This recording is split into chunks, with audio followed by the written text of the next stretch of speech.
పేరు గొల్లి రమ్య మోద్రి. మాది విజయనగరం జిల్లా దత్తిరాజేరు మండలం గడసం గ్రామం. మా నాన్నగారి పేరు రమణ, మా అమ్మగారి పేరు జయమ్మ. నాకు ఒక అక్క, అన్నయ్య ఉన్నారు. మా అక్కకి చిన్నతనంలోనే మ్యారేజ్ అయిపోయింది. మా అన్నయ్య వైజాగ్లో ఫ్లవర్ బిజినెస్ చేస్తూ ఉంటాడు. మా అక్కకి చిన్నతనంలో మ్యారేజ్ అయిపోవడం వల్ల తను చదవలేకపోయింది. మా అన్నయ్య కూడా కొన్ని కారణాల వల్ల స్టడీస్ మధ్యలో ఆపేశాడు. ఇంకా నన్నైనా చదివించాలని మా అన్నయ్య ఎలాగైనా అనుకున్నాడు. మా నాన్నగారు 2018లో చనిపోయారు. అప్పటి నుంచి అమ్మ, అన్నయ్య కష్టపడి నన్ను చదివించారు. నేను 10th క్లాస్ వరకు గడసం స్కూల్లోనే చదువుకున్నాను. ఇంటర్, డిగ్రీ రెండు కూడా విజయనగరంలో చదువుకున్నాను.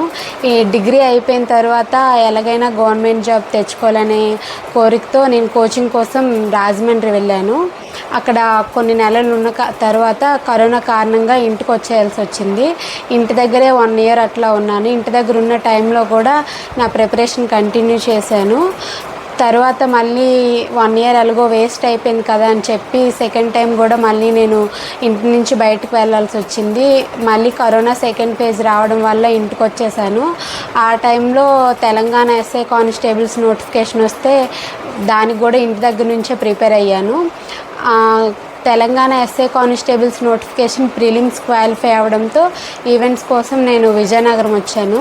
2022 సెప్టెంబర్లో విజయనగరం వచ్చాను. అప్పటి నుంచి 2025 కానిస్టేబుల్ మెయిన్ ఎగ్జామ్ జరిగినంత వరకు నేను విజయనగరంలోనే ఉండి చదువుకున్నాను.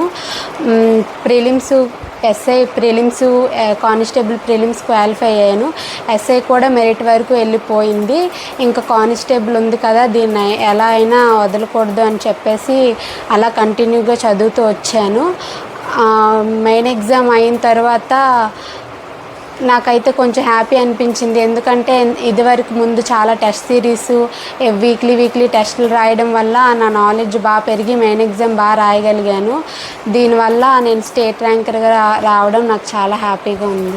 నేను కూడా ఒక మిడిల్ క్లాస్ నుంచి వచ్చిన అమ్మాయినే. చాలామంది ఏమనుకుంటారంటే మధ్యతరగతి కుటుంబం నుంచి వచ్చిన వాళ్ళు ఏ గవర్నమెంట్ జాబ్స్ కొట్టలేరేమో అనే అపోహలో ఉంటారు.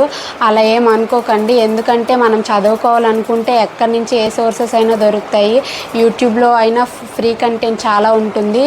దాని ద్వారా మనం చాలా నాలెడ్జ్ పెంచుకోవచ్చు. అలాగే ప్రీవియస్ పేపర్స్ ఫ్రీగా కూడా డౌన్లోడ్స్ చేసుకోవచ్చు.